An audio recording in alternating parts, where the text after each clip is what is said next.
কেউ মোবাইলের সামনে, কেউ ল্যাপটপ বা ডেস্কটপের সামনে, কেউ বা টিভি স্ক্রিনের সামনে, যে যেখান থেকে যেভাবে আজকে আমার এই ক্লাসটি দেখছেন সবাইকে জানাই আন্তরিক অভিনন্দন।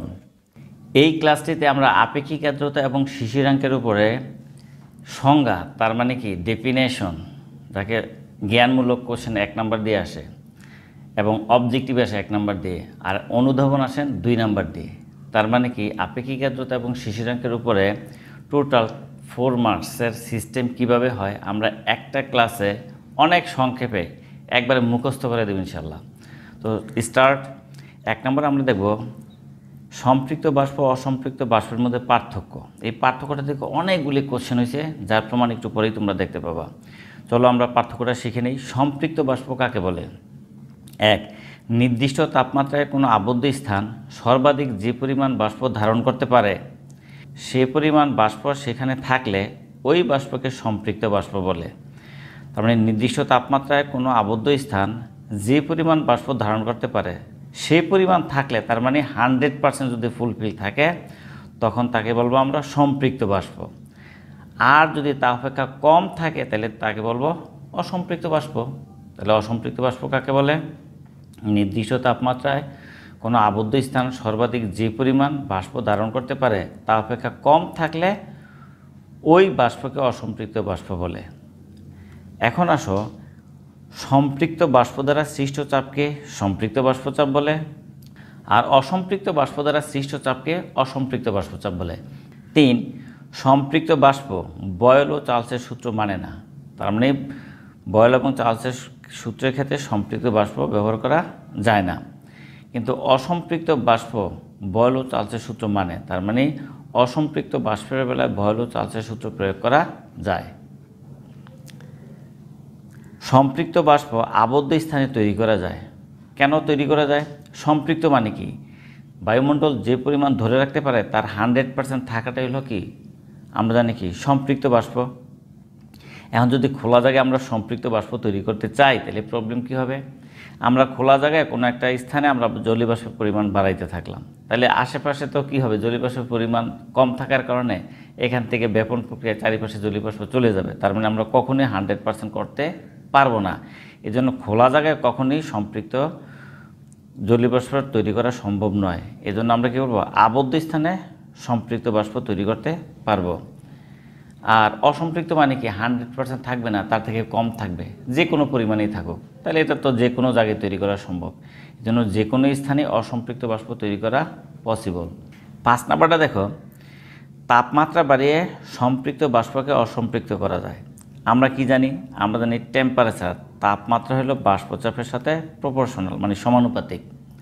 তাহলে এই কথার অর্থ কি? মনে করো কোনো স্থান বা জলীয় বাষ্প দ্বারা সম্পৃক্ত, তার মানে 100% জলীয় বাষ্প এখানে আছে। তা আমি যদি সেখানে তাপমাত্রা বাড়িয়ে দিতে পারি তাহলে কি ধারণ ক্ষমতা বেড়ে যাবে, তাহলে তার 100% থাকবে না। তখন যে পরিমাণ ধরে রাখার কথা, মানে তার ধারণ ক্ষমতাটা বাড়তে থাকবে, কিন্তু জলীয় বাষ্প পর্যন্ত ফিক্সড। এই জন্য তাপমাত্রা বাড়িয়ে কোনো একটা সম্পৃক্ত জলীয় বাষ্পকে অসম্পৃক্ত করা সম্ভব। আর অন্যদিকে তাপমাত্রা কমিয়ে অসম্পৃক্ত বাষ্পকে সম্পৃক্ত করা সম্ভব। মনে করো কোনো একটা জায়গায় জলীয় বাষ্প থাকতে পারবে 100টা, এখানে মনে করো 90টা আছে, 90 পরিমাণ আছে।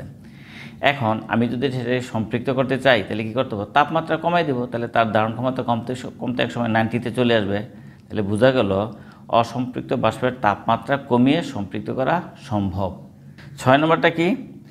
বাষ্পে রূপান্তরিত অণুর এবং তরলে ফিরে আসা অণুর সংখ্যা সমান। কোনো একটা আবদ্ধ পটের মধ্যে বা পাত্রের মধ্যে যদি জলীয় বাষ্পটা সম্পৃক্ত থাকে, মানে 100% ফুলফিল থাকে, তাহলে পানির থেকে যে পরিমাণ বাষ্পের কণা উপরে উঠবে সে আর একটা তো থাকতে পারবে না, সবগুলিতে আবার নিচে পানিতে ফিরে আসবে। এই জন্য বলছে বাষ্পে রূপান্তরিত অণুর সংখ্যা এবং তরলে ফিরে আসা অণুর সংখ্যা সমান হবে।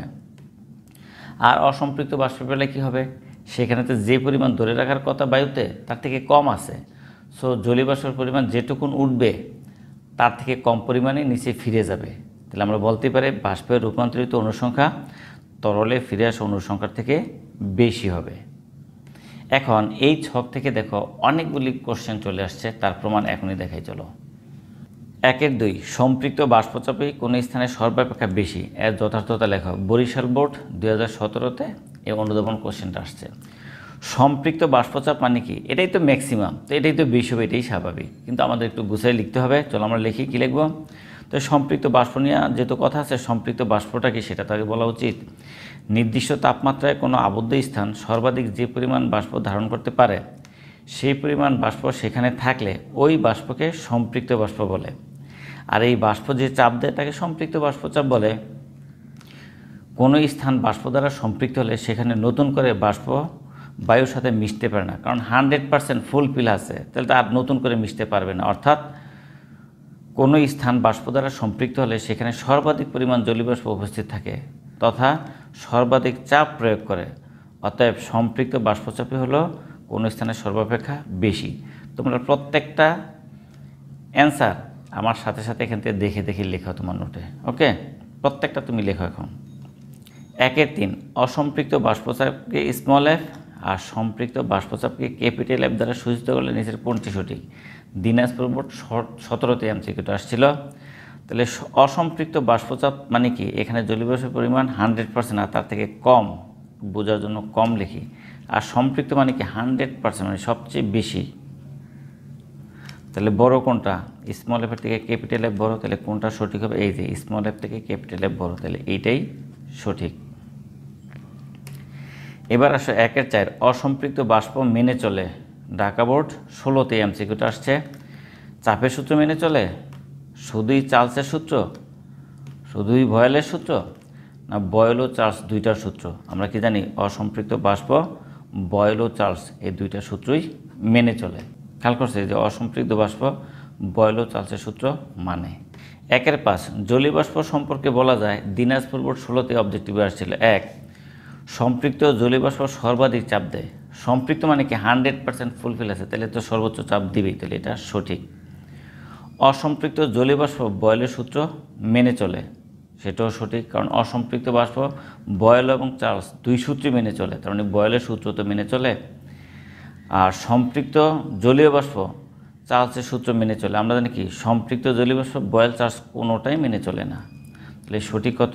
1 আর 2, তাহলে কোনটা হবে? এই যে খ, 1 আর 2। 1-6 অসম্পৃক্ত বাষ্পের ক্ষেত্রে সকল বোর্ডে 2018 সালে আসছে, একবারে বাংলাদেশের সকল বোর্ডে। একে কি বলছে?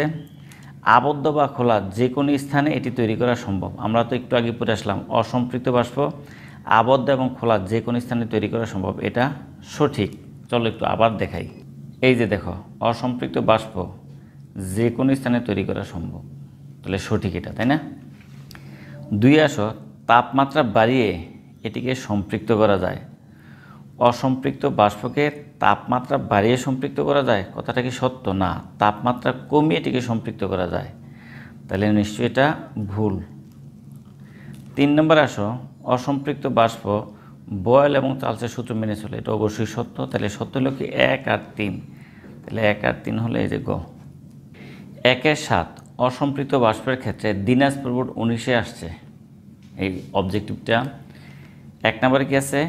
ρ1/P1T1 = ρ2/P2T2, এটা কি সত্য কিনা? চলো আমরা দেখি। আমরা জানি কি? PV = nRT, আর P × V, V মানে কি?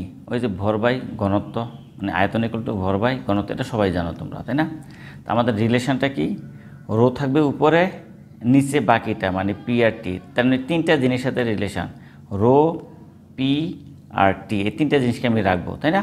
চলো এখানে এই যে দেখো P আছে, হ্যাঁ, এই যে রো আছে আর এই যে টি আছে, তাহলে আমরা কাজ করি এই রোটাকে উপরে নিয়ে যাই, তাহলে কী হলো? এই যে রো এর সাথে টি আর পিটারে নিচে নিয়ে যাই পি, আর আমার তো এই এমটা, হ্যাঁ এমটা তো এখানে আছেই, ভালো কথা উপরে আছে, আর এই এনআরকে নিচে নিয়ে আসি, তাহলে কী পেলাম আমি? ρT/P = m/nr। এম হচ্ছে গ্যাসের ভর, এন মূল সংখ্যা, আর হচ্ছে সার্বজনীন গ্যাস দ্রবক। তাহলে এই টোটাল জিনিসটা যদি দ্রবক হয় তাহলে আমি রাখতে পারি ρT/P = দ্রবক, তার মানে কি? ρ1/T1/P1 = ρ2T2/P2, তার মানে ρT/P কনস্ট্যান্ট, কিন্তু এখানে উল্টা বলছে ρ/PT, তাহলে এটা মিলল না, তার মানে এটা ভুল। এবার আসো বলছে 2 ρ/P = দ্রবক যখন টি স্থির থাকে, মানে টিটা কনস্ট্যান্ট, তাহলে আমরা তো একটু আগে পেলাম rho T by P equal to ধ্রুবক, তো লিখে দিই rho T by P equal to ধ্রুবক। আর ওনারা বলছে টিটা হচ্ছে কি স্থির বা কনস্ট্যান্ট, তো টি যদি কনস্ট্যান্ট হয় তাহলে তো অবশ্যই রো বাই পি ধ্রুবক হতেই পারে, তার মানে এই জিনিসটা সঠিক। এবার আসো অসম্পৃক্ত বাষ্প, এটি বয়েল ও চার্লসের সূত্র মেনে চলে, এটাও সঠিক। তাহলে 2 আর 3 সঠিক, তাহলে আমরা সঠিক পেলাম এই যে 2, 3, দেখো খ সঠিক। 1-8 সম্পৃক্ত বাষ্পচাপের ক্ষেত্রে নিম্নের কোন লেখচিত্রটি সঠিক? বরিশাল বোর্ড 15তে আসছিল, কোনটা সঠিক? এখন এক্স অক্ষ হচ্ছে পি চাপ, আর ওয়াই অক্ষ কি রো টি বাই পি। তা আমরা একটু আগে পেলাম, এই দেখো এই মাত্র পেলাম আমরা কি, আমরা এই দেখো আমরা এখানে পেলাম rho T by P equal to ধ্রুবক। তাহলে আমি এটা নিচে লিখতেই পারি, তাহলে আমি বলতে পারি rho T by P equal to ধ্রুবক। তার মানে দেখো ওয়াই অক্ষে রো টি বাই পি। এখন তোমরা বলো যদি পি তো এক্স অক্ষে, মানে পি এর মান যদি বাড়তে থাকে তাহলে টোটাল জিনিসটা বাড়বে না কমবে, কি মনে হয়? আচ্ছা আমি বোঝানোর জন্য যদি লিখি এরকম রো টি বাই পি এর মান মনে করো 2, আবার মনে করো রো টি বাই পি এর মান মনে করো 3, আবার রো টি বাই পি এর মান মনে করো 5। তার মানে কি পি এর মানটা যতই বাড়তে থাকে টোটাল জিনিসটা আসলে কি কমতে থাকে না? তার মানে পি এর সাথে এই টোটাল জিনিসটার সম্পর্ক কি ব্যস্তানুপাতিক, মানে চাপ এই যে নিচের চাপটা যত বাড়তে থাকবে টোটাল জিনিসটা তত ছোট হইতে থাকে। তাহলে পি যদি বড় হইতে থাকে টোটাল জিনিসটা ছোট হইতে থাকে, তাহলে এই পি এর সাথে রো টি বাই পি এর সম্পর্কটা কি ব্যস্তানুপাতিক। এখন দেখো এখানে ব্যস্তানুপাতিক দেখাই যায়, এই যে পি যত বাড়তেছে এটা তত কমতেছে, তাহলে এটা ব্যস্তানুপাতিক, এটা সঠিক হওয়ার কথা। কিন্তু এটা কি দেখো স্ট্রেট লাইন, মানে কি চেঞ্জ হয় না, তাহলে এটা ভুল। এটা কি পি বাড়লে রুটিও বাড়ে, তাহলে এটাও ভুল। আবার এখানে খেয়াল করো এই যে এখানেও দেখা যায় এই পি বাড়লে এই টোটালটা কমতে থাকে, যে এটাও ব্যস্তানুপাতিক, তাহলে এটাও সঠিক। যে দুইটা কি আর সঠিক হওয়া সম্ভব? কখনোই সম্ভব না। তাহলে আমরা একটু খেয়াল করি রো টি বাই পি এটা আসলে কি বয়েল এবং চার্লসের সমানের সূত্র থেকে আসছে। আমরা বয়েলের সূত্র ইতিমধ্যে শিখে আসছি, এক্স অক্ষে যদি থাকে ভলিউম, ওয়াই অক্ষে থাকে প্রেশার। বয়েলের সূত্র সবাই জানো, এর কার্ভটা এরকম হয়, এটা ব্যস্তানুপাতিক বাট এটা এরকম, তাই না, একটু কার্ভ হয়। এখন খেয়াল করো এটাও ব্যস্তানুপাতিক, ক ব্যস্তানুপাতিক, ঘ ব্যস্তানুপাতিক, কিন্তু কটা কিন্তু স্ট্রেট হয়ে আসছে, এটা কিন্তু কার্ভ হয়ে আসছে, তাহলে বুঝাই যায় ঘ সঠিক। এবার আসো 1-9 বায়ুতে জলীয় বাষ্পের পরিমাণ বেড়ে গেলে এই অবজেক্টিভটা আসছে রাজশাহী বোর্ড 16তে। বায়ুতে জলীয় বাষ্পের পরিমাণ বেড়ে গেলে বায়ুতে আছে কি জলীয় বাষ্প আছে, নাইট্রোজেন, অক্সিজেন, কার্বন ডাইঅক্সাইড, ধূলি বালিকণা, অসংখ্য জিনিস, তার মানে সব কিছু মিলে আসলে কিন্তু বায়ু, তাই না? এই বায়ুতে যদি জলীয় বাষ্পের পরিমাণ বাড়তে থাকে তাহলে জলীয় বাষ্পের ঘনত্ব বাড়বে, কিন্তু বায়ুর ঘনত্ব কি কমবে না? তাহলে এটা সঠিক। আর বায়ুতে যদি জলীয় বাষ্পের পরিমাণ বাড়তে থাকে জলীয় বাষ্পের চাপও বাড়বে, কিন্তু বায়ুর চাপ কি বাড়বে না? বায়ুর চাপ কমে যাবে। জলীয় বাষ্পের চাপ বেড়ে যাবে বাট বায়ুর চাপটা কমে যাবে, এটাও সঠিক। আর যেহেতু বায়ুতে জলীয় বাষ্পের পরিমাণ বেড়ে যাচ্ছে তাই জলীয় বাষ্পের চাপও বেড়ে যাবে, কমে যাবে না, তাহলে এটা তো ভুল হয়ে গেল, এটা সঠিক না। তাহলে সঠিককে 1 আর 2, 1 আর 2 কোথায় আছে? এই যে খতে, খ সঠিক। 1-10 একটা অনুধাবন, গরমের দিনে কুকুর জিহ্বা বের করে দৌড়ায়, ব্যাখ্যা করো। এটা আসে অনেক সময় কলেজে। তো গরমের দিনে কুকুর জিহ্বা বের করে দৌড়ায় কেন? কারণটা কি? গরমের দিনে কুকুরের শরীর উত্তপ্ত থাকে এবং কুকুর অস্বস্তি বোধ করে, কিন্তু কুকুরের জিহ্বার উপর এক প্রকার লালা থাকে, সেই লালা বাষ্পীভূত হওয়ার জন্য, লালা তো পানি, তাই না, পানির মতোই তো, সেটা বাষ্পীভূত হওয়ার জন্য কুকুরের শরীর থেকে সুপ্ততাপ গ্রহণ করে বাষ্পীভূত হয়। তাহলে কুকুরের শরীর থেকে সুপ্ত তাপ চলে গেল, ফলে কুকুরের শরীর ঠান্ডা হতে থাকে এবং কুকুর স্বস্তি বোধ করে, এজন্য গরমের দিনে কুকুর জিহ্বা বের করে দৌড়ায়। 1-11 ঘর্মাক্ত দেহে, তার মানে কি আমরা যখন ঘেমে যাই, হ্যাঁ, আমাদের দেহে যখন ঘাম থাকে পাখার বাতাস লাগলে আরাম অনুভূত হয় কেন? ব্যাখ্যা করে। এটা আরেকটা অনুধাবন। ঘর্মাক্ত দেহ মানে কি আমাদের ঘামের দেহে, আমাদের শরীর যখন প্রচুর পরিমাণ ঘেমে যায়, আমরা ঘাম থাকে, খুবই অস্বস্তিকর লাগে। শরীরের ঘাম বাষ্পীভূত হওয়ার জন্য শরীর থেকে সুপ্রতাপ গ্রহণ করে বাষ্পীভূত হয়। পাখার বাতাস সেই গরম বাষ্পকে দূরীভূত করে দূরে সরিয়ে দেয়, ফলে শরীর ঠান্ডা হয় এবং আরাম অনুভূত হয়। এর প্রত্যেকটা কিন্তু তোমরা লিখবা তোমাদের খাতায়, হ্যাঁ। 2-1 একটা সংজ্ঞা জ্ঞানমূলক প্রশ্ন। শিশিরাঙ্ক কাকে বলে? কুমিল্লা বোর্ড 2019, রাজশাহী 15-17, বরিশাল 17-19 আসছিল। সংজ্ঞাটাকে শিশিরাঙ্ক কাকে বলে? যে তাপমাত্রায় কোনো স্থানের বায়ু উপস্থিত জলীয় বাষ্প দ্বারা সম্পৃক্ত হয়ে শিশির জমতে শুরু করে তাকে শিশিরাঙ্ক বলে। তার মানে একটা নির্দিষ্ট তাপমাত্রায় গেলেই বায়ু সম্পৃক্ত হয়ে যায়, তারপর থেকেই শিশির জমতে শুরু করে, তাই না? তাহলে আমরা শিশিরাঙ্কের সংজ্ঞা দিয়ে দেখো, দুইটা অবজেক্টিভ আসছে। 2-2 শিশিরাঙ্ক বলতে কি বোঝায়? আমরা ইতিমধ্যে শিখে ফেলছি শিশিরাঙ্ক বলতে কি বোঝায়। কি? যে তাপমাত্রায় বায়ুস্থ জলীয় বাষ্প দ্বারা সম্পৃক্ত হয়, যে তাপমাত্রা কি বায়ুস্থ জলীয় বাষ্প দ্বারা বায়ু সম্পৃক্ত হয়ে যায়, সেটাই তো আসলে শিশিরাঙ্ক। সংজ্ঞা থেকে কিন্তু এটা বোঝা যায়, তাই না? আর এটা তো হতেই পারে না, বায়ুস্থ জলীয় বাষ্পের পরিমাণ দ্বারা হয় না, জলীয় বাষ্পের তাপমাত্রা দ্বারা হয় না, অসম্পৃক্ত জলীয় বাষ্পের তাপমাত্রা দ্বারা হয় না। তাহলে সঠিক আমরা পেয়ে গেলাম অ্যান্সার। এবার আসো 2-3 শিশিরাঙ্ক বলতে কি বোঝায়? একটা নির্দিষ্ট তাপমাত্রা শিশিরাঙ্ক, তাই না? তাহলে আর্দ্রতা, পরমার্দ্রতা, তাপমাত্রা, তাপ নিশ্চয়ই একটা তাপমাত্রা, কারণ যে তাপমাত্রায়, তাহলে শিশিরাঙ্ক মানে হলো একটা তাপমাত্রা। শিশির হচ্ছে পানির ফোঁটা, তাপমাত্রা, তাপ, আর্দ্রতা। শিশির সবাই দেখছো শীতের সকালে না, পানির ফোঁটা গাছের লতার পাতার উপর জমে থাকে, তাহলে শিশির অবশ্যই পানির ফোঁটা। এবারে সহজ আসছিল। এবার এটা দিয়ে 2-এর এখন দেখো 2-এর পাশে কোনো স্থানের তাপমাত্রা 30 ডিগ্রি সেলসিয়াস এবং শিশিরাঙ্ক 22 ডিগ্রি সেলসিয়াস বলতে কি বোঝায়? একটা অনুধাবন কোশ্চেন। তাহলে এটা দিয়ে বোঝায় কোন স্থানের তাপমাত্রা 30 ডিগ্রি সেলসিয়াস এবং শিশিরাঙ্ক 22 ডিগ্রি সেলসিয়াস বলতে বোঝায় ওই স্থানে 30 ডিগ্রি সেলসিয়াস তাপমাত্রায় যে পরিমাণ জলীয় বাষ্প আছে তা দ্বারা ওই স্থানের বায়ু অসম্পৃক্ত, কিন্তু তাপমাত্রা কমিয়ে 22 ডিগ্রি সেলসিয়াস করা হলে ওই জলীয় বাষ্প দ্বারাই ওই স্থান সম্পৃক্ত হয়ে যাবে। তার মানে 30 ডিগ্রিতে বায়ুটা ছিল কি অসম্পৃক্ত, তাপমাত্রাটা কমে যখন 22 করা হবে তখন সেটা হয়ে যাবে সম্পৃক্ত। এবার আসো 2-6 কুষ্টিয়ায় কোন একদিন সন্ধ্যায় শিশিরাঙ্ক 15 ডিগ্রি বলতে কি বোঝায়? ঢাকা বোর্ড 19, কুমিল্লা বোর্ড 17-তে অনুধাবনটা আসছিল। কুষ্টিয়ায় কোন একদিন সন্ধ্যায় শিশিরাঙ্ক 15 ডিগ্রি সেলসিয়াস বলতে বোঝায় ওই দিন কুষ্টিয়ায় 15 ডিগ্রি সেলসিয়াস তাপমাত্রায় উপস্থিত জলীয় বাষ্প দ্বারা কুষ্টিয়ার বায়ু সম্পৃক্ত হবে এবং তা ঘনীভূত হয়ে বিন্দু বিন্দু জলকণা, দ্যাট মিন শিশির জমতে শুরু করবে। 2-7 কোন স্থানের বায়ুর শিশিরাঙ্ক 15 ডিগ্রি বলতে কি বোঝায়? আমরা ইতিমধ্যে জেনে ফেললাম। 15 ডিগ্রি সেলসিয়াস তাপমাত্রায় ওই স্থানের বায়ু তার মধ্যস্থ জলীয় বাষ্প দ্বারা সম্পৃক্ত হবে। এটাই তো সঠিক, এইমাত্র আমরা অনুধাবনে পড়লাম। এটা দিয়ে অবজেক্টিভ হয়ে গেছিলো একটা। এবার দেখো 15 ডিগ্রি তাপমাত্রা ওই স্থানে কি শিশির জমবে? সম্পৃক্ত হামানিত শিশির জমবে, তাহলে এটাও সঠিক। গতে বলছে 15 ডিগ্রি সেলসিয়াস তাপমাত্রা ওই স্থানে শিশির অদৃশ্য হয়ে যাবে। দেখো এটা একটা মজার জিনিস, এটাও কিন্তু সঠিক, কারণ যে তাপমাত্রা শিশির জমে ওই তাপমাত্রার উপরে গেলে আবার শিশির অদৃশ্য হয়ে যায়। তার মানে যে তাপমাত্রায় শিশির জমতে শুরু করে বা অদৃশ্য হতে শুরু করে সেটাই তো শিশিরাঙ্ক। তাহলে বলা যায় কি উপরের সব কয়টি সঠিক। তাহলে আমাদের এখানে উপরের সব কয়টি সঠিক হবে, এটাই রাইট। তাহলে আমাদের সব কয়টি সঠিক। 2-8 কোনো আবদ্ধ স্থানের বায়ুর তাপমাত্রা বৃদ্ধিতে তার শিশিরাঙ্ক কী হবে? যদি কোনো আবদ্ধ স্থানের বায়ুর তাপমাত্রা বাড়তে থাকে শিশিরাঙ্ক কী হবে? তাহলে আমরা জানি কি তাপমাত্রার সাথে শিশিরাঙ্কের মানে জলীয় বাষ্পের ধারণ ক্ষমতার সমানুপাতিক সম্পর্ক। তার মানে কি তাপমাত্রা যদি বাড়তে থাকে শিশিরাঙ্ক বাড়বে না কমবে? অবশ্যই শিশিরাঙ্ক বাড়তে থাকবে।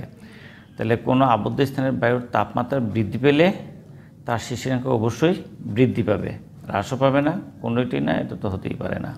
9 দেখো এই অবজেক্টিভটা যশোর বোর্ড 15-তে আসছিল। অবজেক্টিভটা কি? বায়ুমণ্ডলের জলীয় বাষ্পের ঘনীভবনের জন্য নিচের কোনটি সংগঠিত হয় না? জলীয় বাষ্প মানে পানি, তাহলে পানি একত্রিত হয়ে শিশির হতে পারে, কুয়াশা হতে পারে, বৃষ্টি হতে পারে, ঝড় কি হতে পারে? কখনোই না। তাহলে এটাই আমাদের সঠিক অ্যান্সার, ঝড়। তাহলে বায়ুমণ্ডলের জলীয় বাষ্পের ঘনীভবনের জন্য নিচের কোনটি সংগঠিত হয় না? এই ঝড় সংগঠিত হয় না। 2-10 আরেকটা অনুধাবন কোশ্চেন। দুপুরের আগেই শিশির তিরোহিত হয়, ব্যাখ্যা করো। সূর্যোদয়ের পর সময় বাড়ার সাথে সাথে বায়ু উত্তপ্ত হইতে থাকে, ফলে বায়ু অসম্পৃক্ত হয়ে পড়ে এবং অসম্পৃক্ত বায়ু শিশির শুষে নেয়। বুঝলাম না ব্যাপারটা, তাই না? আচ্ছা, শীতের সকালে আমরা যখন রাস্তায় হাঁটি বিভিন্ন গাছের উপরে অসংখ্য শিশির দেখা যায়। তাহলে সূর্য যতই উপরে উঠতে থাকে মানে তাপমাত্রা বাড়তে থাকে। আর শিশির মানে কি? শিশির কেন পড়লো সকালে? কারণ শিশিরের সকালের বায়ু সম্পৃক্ত ছিল, জলীয় বাষ্প দ্বারা ফুলফিল ছিল। তাপমাত্রা কমার কারণে ওই জলীয়বাষ্পগুলি সব শিশির হয়ে ঝরে পড়েছে। এখন তাপমাত্রা যত বাড়তে থাকে বায়ুমণ্ডলের জলীয়বাষ্প ধারণ ক্ষমতা যেটা সম্পৃক্ত ছিল বায়ুটা অসম্পৃক্ত হওয়া শুরু হলো। অসম্পৃক্ত হওয়া মানে কি, বায়ুতে জলীয়বাষ্পের ধারণ ক্ষমতা বেড়ে গেছে, ফলে কি করবে বায়ু ওই তাপমাত্রার মাধ্যমে ওই শিশিরগুলি বাষ্পে পরিণত হবে আর এগুলি বায়ুমণ্ডলে যেতে থাকবে, সেই কথাটাই বলা হয়েছে। ফলে বায়ু অসম্পৃক্ত হয়ে পড়ে এবং অসম্পৃক্ত বায়ু শিশির শুষে নেয়। মানে শিশির শুষে নেয় মানে কি, অসম্পৃক্ত বায়ুতে শিশিরের জলকণাগুলি বাষ্পগুলি থাকতে পারে, সেখানে চলে যায়। এই কারণে দুপুরের আগেই শিশির তিরোহিত হয়, মানে শিশির শেষ হয়ে যায়, দূর হয়ে যায়। 2-11 মেঘমুক্ত দিনে, যে যেদিন মেঘ থাকবে না, দুপুরের আগেই শিশির তিরোহিত হয় কেন? বরিশাল বোর্ড 19-এ এর অবজেক্টিভটা আসছে। তাহলে আমরা তো জানতেই পারলাম দিনের আলোর তীব্রতা বৃদ্ধি পায় এটা, আপেক্ষিক আর্দ্রতা বৃদ্ধি পায় এটা, তাপমাত্রা বৃদ্ধিতে বায়ু অসম্পৃক্ত এটা, না বায়ুর বাষ্পায়নের হার হ্রাস পায়। আসলে তাপমাত্রা বৃদ্ধির সাথে সাথে সকালের বায়ু যে সম্পৃক্ত ছিল এটা আসলে অসম্পৃক্ত হতে থাকে, এটাই সঠিক। 2-12 শীতের রাতে শিশির পড়ে কেন? আমরা জানি বায়ুর তাপমাত্রা যত বাড়তে থাকে বায়ুর জলীয়বাষ্পের ধারণ ক্ষমতা তত বাড়তে থাকে।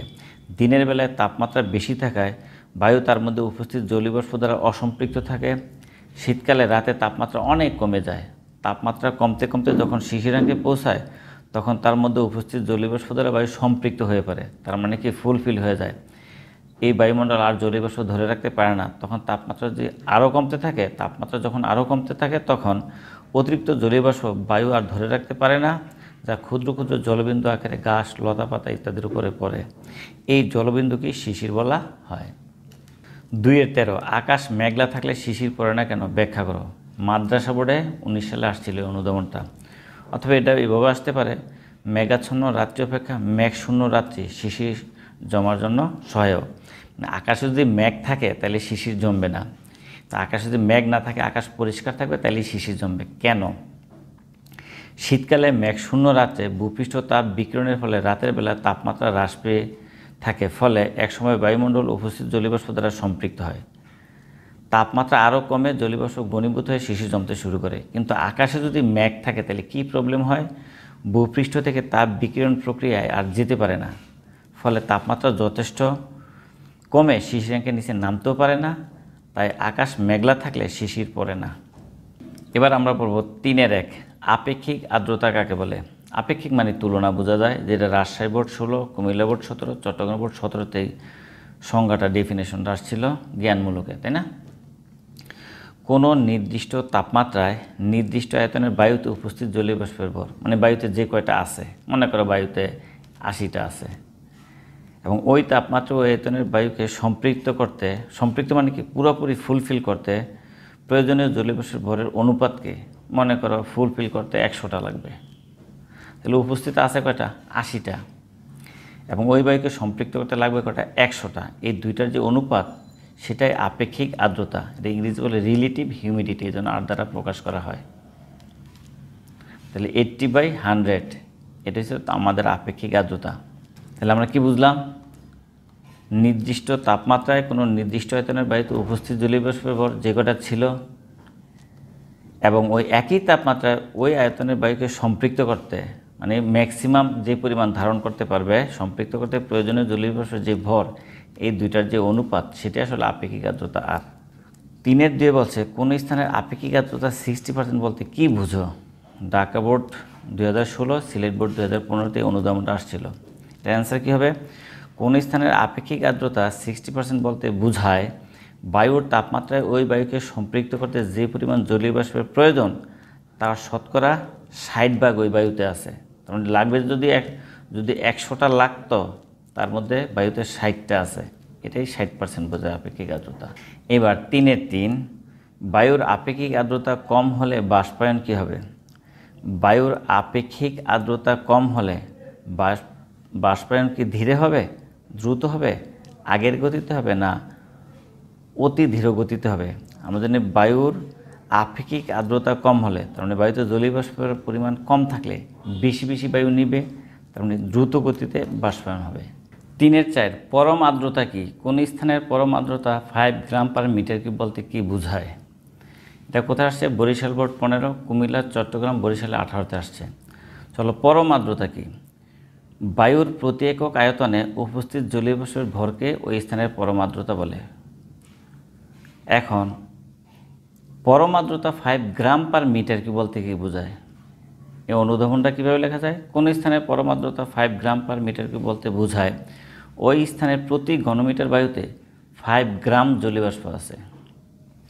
দেখো এটা দিয়ে আরেকটা অনুধাবন আসছে 3-5 হিসাবে, যে কুমিল্লা বোর্ড 19 আসছে। হ্যাঁ, কী লিখছে? পরম আর্দ্রতা ও আপেক্ষিক আর্দ্রতার মধ্যে কোনটি অধিক গুরুত্বপূর্ণ ব্যাখ্যা করো। তো কোনো স্থানের পরম আর্দ্রতা দ্বারা ওই স্থানের প্রতি একক আয়তনে উপস্থিত জলীয় বাষ্পের ভরকে বোঝায়। তার মানে প্রতি একক আয়তনে কী পরিমাণ জলীয় বাষ্প আছে এটা আমরা কি পরম আর্দ্রতা দ্বারা জানতে পারি।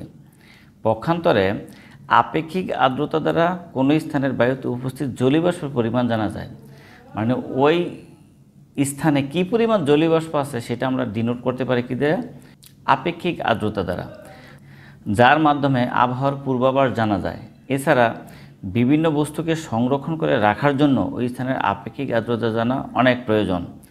তাই বলা যায় পরম আর্দ্রতা থেকে আপেক্ষিক আর্দ্রতা অধিক গুরুত্বপূর্ণ। 3-6 পরম আর্দ্রতা বৃদ্ধির সাথে গ্যাসের অণুর গড় বর্গবেগ বৃদ্ধি পায়, ব্যাখ্যা করো। রাজশাহী বোর্ড অনুধাবন আসছিল 2016-তে। বায়ুর প্রতি একক আয়তনে উপস্থিত জলীয় বাষ্পের ভরকে ওই স্থানের পরম আর্দ্রতা বলে।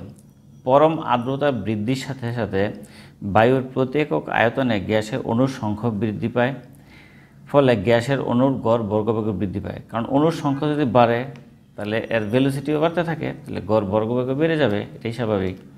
3-7 একই তাপমাত্রা ঢাকা অপেক্ষা চট্টগ্রামে অস্বস্তিকর অনুভূত হয়, ব্যাখ্যা করো। চট্টগ্রাম সমুদ্রের নিকটে অবস্থিত আর ঢাকা সমুদ্র থেকে বহু দূরে। সমুদ্র থেকে প্রতিনিয়ত যে জলীয় বাষ্প সৃষ্টি হচ্ছে তা চট্টগ্রামের বায়ুতে থেকে যাচ্ছে, আর ঢাকা দূরে হয় স্বভাবতই সেখানের বায়ুতে জলীয় বাষ্পের পরিমাণ কম। তাই ঢাকা ও চট্টগ্রামের তাপমাত্রা এক থাকলেও চট্টগ্রামের বায়ুতে জলীয় বাষ্পের পরিমাণ বেশি হওয়ায় সেখানকার আপেক্ষিক আর্দ্রতা বেশি। ফলে ঢাকার চেয়ে চট্টগ্রামের বায়ুতে শরীর থেকে নির্গত ঘাম কম শুকাবে। ঘাম বাষ্পায়নের জন্য চট্টগ্রামের কম সুপ্ততাপের প্রয়োজন হবে, তাই ঢাকার তুলনায় চট্টগ্রামের শরীর কম তাপ হারাবে। ফলে সেখানকার মানুষ বেশি গরম অনুভব করবে, এর কারণে চট্টগ্রামে বেশি অস্বস্তি বোধ হবে। 3-8 বর্ষাকাল অপেক্ষা শীতকালে কাপড় দ্রুত শুকায়, কারণ ব্যাখ্যা করো। অথবা বর্ষার দিন অপেক্ষা শীতকালে ভেজা কাপড় তাড়াতাড়ি শুকায়। ভিজা কাপড় শুকানো অর্থাৎ ভিজা কাপড়ের পানি বাষ্পায়ন নির্ভর করে আপেক্ষিক আর্দ্রতা তথা বায়ুমণ্ডলের জলীয় বাষ্পের উপর। বর্ষাকাল অপেক্ষা শীতকালে বায়ুতে জলীয় বাষ্পের পরিমাণ কম থাকে, ফলে বায়ু ভিজা কাপড় থেকে দ্রুত জলীয় বাষ্প শোষণ করে নিয়ে সম্পৃক্ত হতে চায়। এজন্য বর্ষাকাল অপেক্ষা শীতকালে কাপড় দ্রুত শুকায়। 3-9 শীতকাল অপেক্ষা বর্ষাকালে কাপড় দেরিতে শুকায়, ব্যাখ্যা করো। উল্টা কাহিনী আর কি। ঢাকা, রাজশাহী, যশোর, সিলেট, দিনাজপুরে 18তে অনুধাবনটা আসছিল। ভিজা কাপড় শুকানো অর্থাৎ ভিজা কাপড়ের পানি বাষ্পায়ন নির্ভর করে আপেক্ষিক আর্দ্রতা তথা বায়ুমণ্ডলের জলীয় বাষ্পের উপর। শীতকাল অপেক্ষা বর্ষাকালে বায়ুতে জলীয় বাষ্পের পরিমাণ বেশি থাকে, ফলে বায়ু ভিজা কাপড় থেকে ধীরে ধীরে জলীয় বাষ্প শোষণ করে নিয়ে সম্পৃক্ত হতে চায়। এজন্য শীতকাল অপেক্ষা বর্ষাকালে কাপড় দেরিতে শুকায়। 3-10 শীতকালে শরীর, ঠোঁটে ও মুখে পমেড বা গ্লিসারিন লাগানো হয় কেন, ব্যাখ্যা করো। শীতকালে বায়ুর আপেক্ষিক আর্দ্রতা কম থাকে, অর্থাৎ বাতাসের জলীয় বাষ্প কম থাকে, এমনকি থাকে না বললেই চলে। ফলে বাতাস জলীয় বাষ্প গ্রহণ করে সম্পৃক্ত হতে চায়। শরীরের ঠোঁট, মুখ অত্যন্ত নরম এবং আর্দ্র থাকে। বাতাস শরীরে সেই অনাবৃত নরম স্থান থেকে জলীয় বাষ্প শোষণ করে নেয়, ফলে ঠোঁট, মুখের চামড়া শুষ্ক হয়ে চরচর করে এবং ফেটে যায়। এজন্য গ্লিসারিন লাগিয়ে চামড়াকে ভেজা রাখা হয়। 4-1 সিক্ত ও শুষ্ক বাল্ব হাইগ্রোমিটারের সাহায্যে আবহাওয়ার পূর্বাভাস। সিক্ত মানে কি? ভিজা, জলীয় বাষ্পের পরিমাণ বেশি। শুষ্ক মানে কি? শুকনা, জলীয় বাষ্পের পরিমাণ কম। এই প্র্যাকটিক্যালটা পরীক্ষাটা আমরা তোমাদের 2 নম্বর পর্বেতে আমরা দেখিয়েছি, সেটা দেখে নিবে, তাহলে টোটালটা জিনিসটা জানতে পারবো। জাস্ট আমরা একটু শর্টকাট দেখাই। এখানে খেয়াল করে এই যে থার্মোমিটারের নিচে কিছুই নেই, তার মানে কি? এটা শুকনা, এই জন্য শুষ্ক বাল্বের তাপমাত্রা, যেটা আমরা θ1 লিখি, বায়ুর তাপমাত্রা পরিমাপ করে। আর একটু খেয়াল করলে দেখতে পারবা এই যে থার্মোমিটার নিচে এই যে একটা কাপড় দিয়ে জড়ানো আছে, আর নিচেই দেখো একটা পানি আছে, দেখা যায় পানি? একটু খেয়াল করো, এই যে এখানে পানি আছে। তার মানে এই থার্মোমিটার বাল্বটা ভিজা থাকে, এটাকে বলে আর্দ্র বাল্ব থার্মোমিটার। আর এই আর্দ্র বাল্বের তাপমাত্রাকে তোমরা জানো θ2 দ্বারা লেখা হয়। এখন 5টা কন্ডিশান আমরা পড়িয়েছি, তারপর আরেকবার দেখাই শর্টকাট। প্রথমটা কি, θ1 মাইনাস θ2, মানে এই দুইটার মান বেশি হলে, ব্যবধান পার্থক্য বেশি হলে বুঝতে হবে আবহাওয়া শুষ্ক, আর যদি পার্থক্য কম হয় তাহলে আবহাওয়া আর্দ্র। আর যদি দুইটার ব্যবধান ধীরে ধীরে কমতে থাকে তাহলে বুঝতে হবে বৃষ্টি হওয়ার সম্ভাবনা আছে, আর যদি হঠাৎ কমে যায়, হ্রাস পায়, তাহলে হবে ঝড়ের সম্ভাবনা আছে।